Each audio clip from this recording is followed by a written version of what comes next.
Honorable President of the Islamic Republic of Pakistan, Dr. Alvi, Honorable First Lady, Mrs. Alvi, colleagues, ambassadors, UN Women Chief, ladies and gentlemen. Every year we celebrate International Women's Day. Pakistan also celebrates in February Pakistan's National Women's Day, when women of Pakistan rose against the dictatorship of Ziaul Haq, who was trying to rob women of their rights that they had struggled for since the creation of Pakistan. But let us not forget, women in Pakistan have played a forefront role from the creation of Pakistan. The younger generation feels somehow that the women's struggle shuru hua tha during Ziaul Haq's time. No, that was the third wave. The first wave was in the creation of Pakistan, when the women stood with the male leadership, with Qaid-e-Azam Muhammad Ali Jinnah in the creation of Pakistan.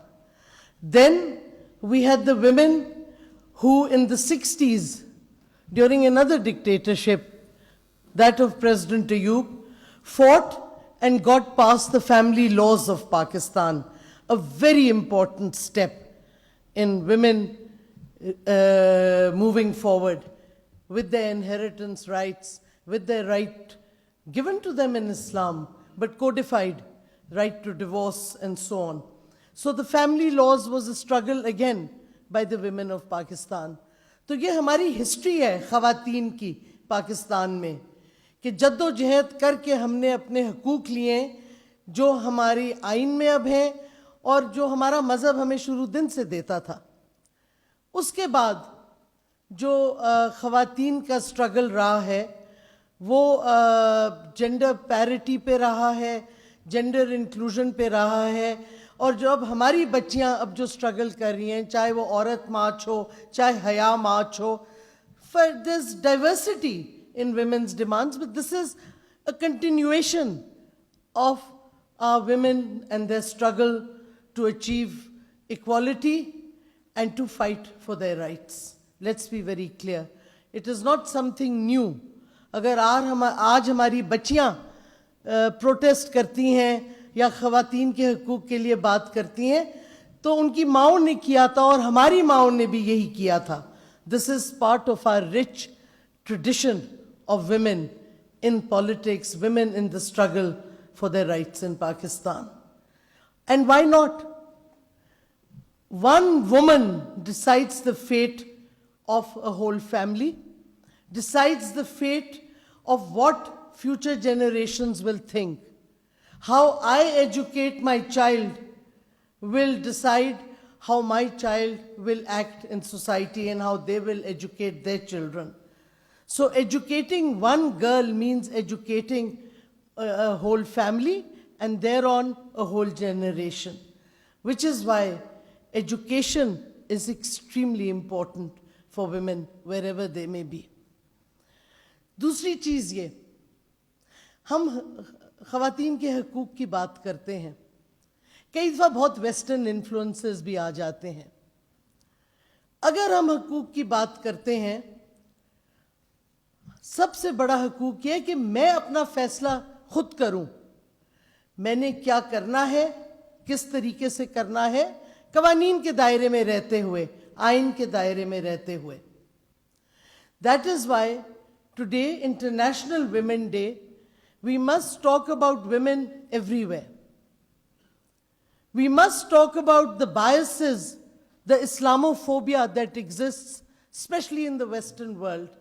Today in the papers I read, Switzerland has put a ban on the burqa, the veil. Why? Why can a nun in a habit walk in public places, enter public offices in European countries, but in many European countries, a woman wearing the veil cannot enter public offices. She cannot wear a symbol of her religion as it's assumed. These are the biases that we fight about.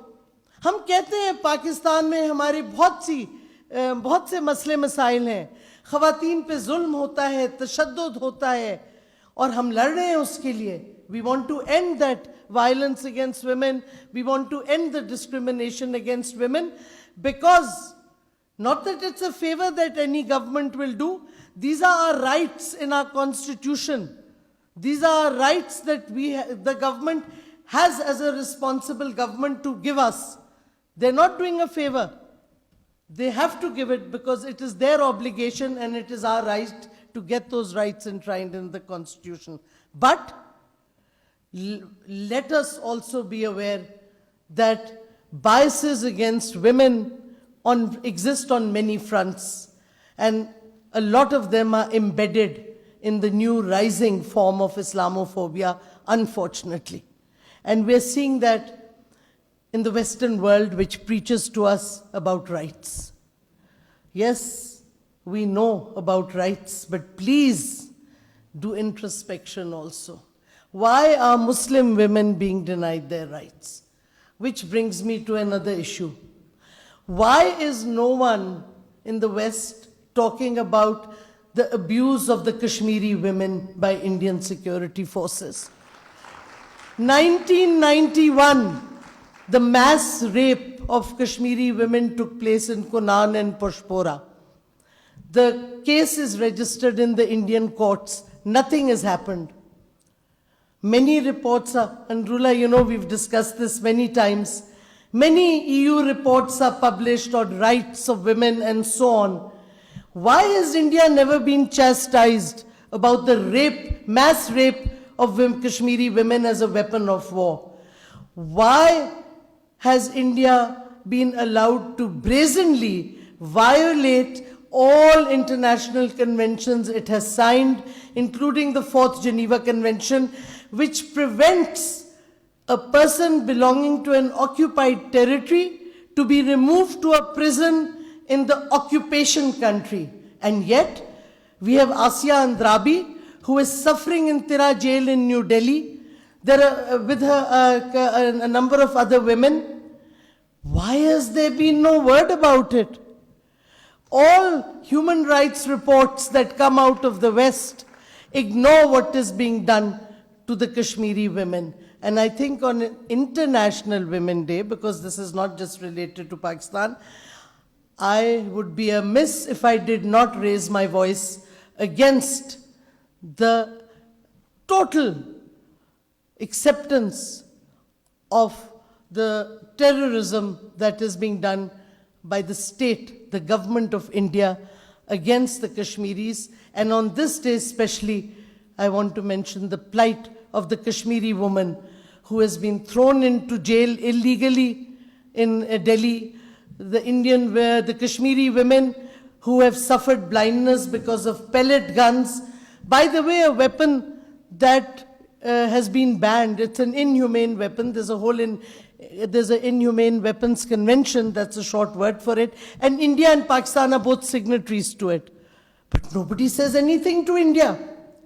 So when we talk about women's rights, let's, especially on International Women's Day, then we must talk about the rights and the protection of women across the world. Not just, yes, we in Pakistan, of course, have to give priority to what is happening to women in Pakistan, but we cannot keep quiet about what is happening to women in other parts of the world.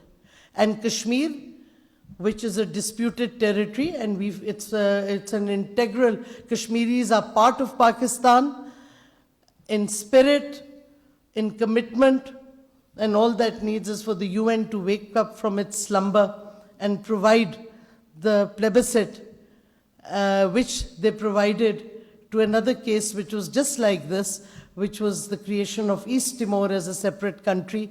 If you look at UN resolutions, just as an aside, but I want to point out, so people remember history. History is very important. Same resolutions in the UN Security Council relating to East Timor as they do to Kashmir. The only difference was the occupation power was a Muslim country, Indonesia, and here the occupation power is the brutal Indian state. So the East Timorese leadership was given Nobel Peace Prizes during their struggle.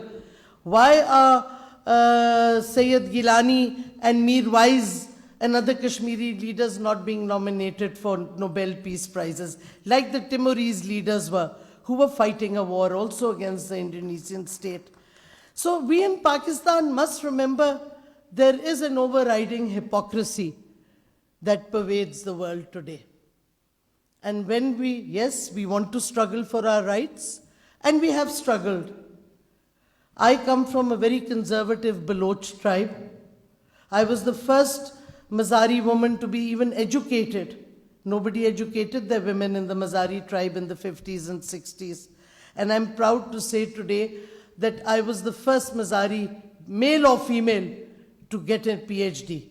And I always throw it in the Mazari tribe's face, that despite their tribal traditions and this Sardari Nizam, which is horrific, this Tumandari system which destroys our women, which subjugates our women, women will rise against it because they have no other option.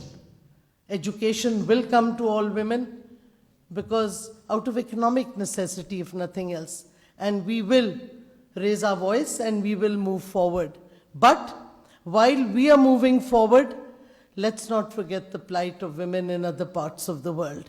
Let's not especially forget the plight of Muslim women in non-Muslim states and the severe Islamophobia that they are suffering against. Do you know, in one European country, a new law has been made that a woman, if she is using the health service, can't have a choice of doctor. So everybody knows that Muslim women would prefer to go to a female gynecologist. But now this law has come, so the Muslim woman will either have to accept national health care or they will have to use the private services. So there are many ways in which discrimination is increasing and Islamophobia is increasing, and we must be aware of it. And we must make sure, doubly sure, that our minorities are not discriminated against. If I am raising my voice against discrimination and Islamophobia, then I must make sure it is my responsibility that in my country, our minorities are not discriminated against. So that is another thing that we must really do. And I think there have been many long speeches, so I will not go on much further. But I want to say, I also want to correct one little thing. We already had inheritance laws.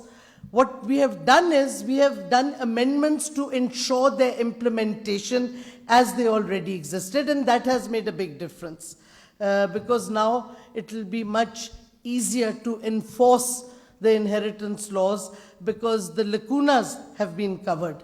So it's not that we didn't have inheritance laws, but we have improved and amended those.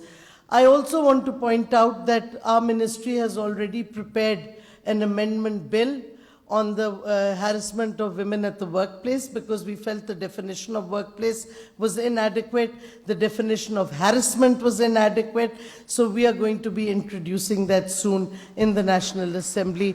Our bill is, amendment bill is ready for that. And if you go on our website, you'll find out all the hard work our ministry has done as a collectivity. And our previous secretary is sitting here, who was extremely active. Rabia is sitting right there. And our new secretary has taken up the challenges equally strongly to move further on human rights. So let me leave you with this thought that first and foremost, I am a woman, and that is how I must be respected. Then comes mother, sister, daughter. First, I am a woman, and that should be alone in the respect and the rights that are mine by law and mine because my religion gives them to me. Thank you very much. Pakistan Zindabad.